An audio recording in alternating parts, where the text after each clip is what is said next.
लायक बनाए कि आज जब हमारा देश आज़ाद हुआ 15 अगस्त 1947 में,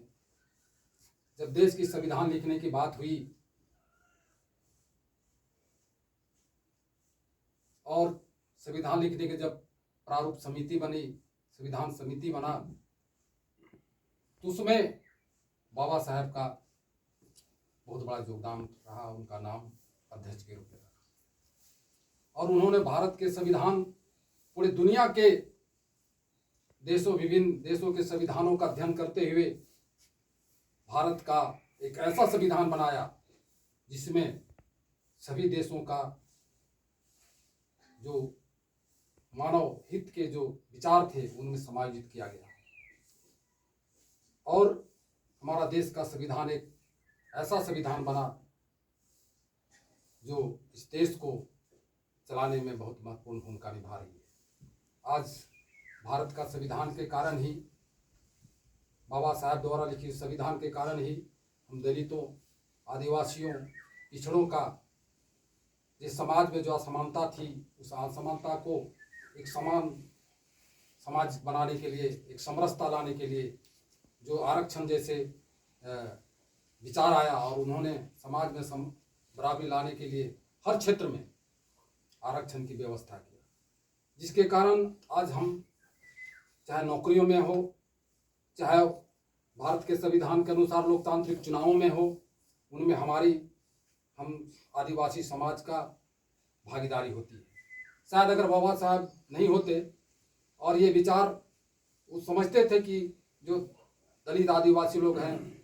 पिछड़े लोग, जो बहुत सबसे ज़्यादा दबे कुचले लोग हैं, इनको जब समाज में लाने के लिए, आज़ाद भारत में जब समाज में समान विकास के लिए जब तक इनको अवसर नहीं मिलेगा तब इनके विकास नहीं होगा। तो उन्होंने आरक्षण का प्रावधान किया, जिसके कारण हम आज लोग पढ़ लिख करके बाबा साहब के विचारों के कारण पढ़ लिख करके हम उनको आज याद कर रहे हैं, या हम लोग पढ़ने लिखने का मौका मिला, या हम आज जो भी चुनाव में हमारी भागीदारी होती है, हमारे जो प्रतिनिधि होते हैं, अगर वो व्यवस्था नहीं होता संविधान में तो हम लोग एक वार्ड सदस्य भी नहीं बन सकते। ऐसा मेरा समझ है। आज भी अगर आरक्षण व्यवस्था समाप्त कर दिया जाए तो हमारे लोग टुकड़ों टुकड़ों में बढ़ जाएंगे और अपने लोगों के बजाय दूसरे लोगों को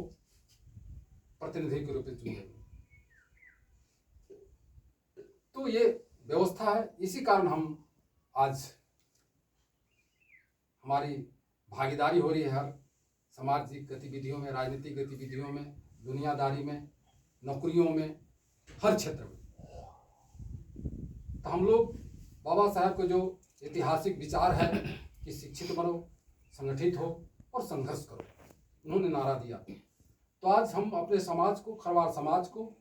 उस दिशा में ले जाने के लिए हम तमाम जो गणमान्य बुद्धिजीवी लोग उपस्थित हैं, उनके जो 3 नारे हैं, स्लोगन है, उनको आत्मसात करते हुए हम लोग अपने समाज के कैसे उनको समाज में शिक्षा का विकास हो, कैसे समाज को संगठित किया जाए और कैसे समाज के विकास के लिए सामूहिक संघर्ष किया जाए, इसके लिए हम लोग को आज ये लेना चाहिए, शपथ लेना चाहिए। और समाज में जो हम खरवार आदिवासी समाज हैं इस क्षेत्र में, सो बहुसंख्यक होते हुए भी हमारा माने क्या बोलते हैं, सामाजिक प्रभाव या राजनीतिक प्रभाव के लिए हम लोग संघर्ष कर रहे हैं। डॉक्टर भीमराव के नमन करथिए।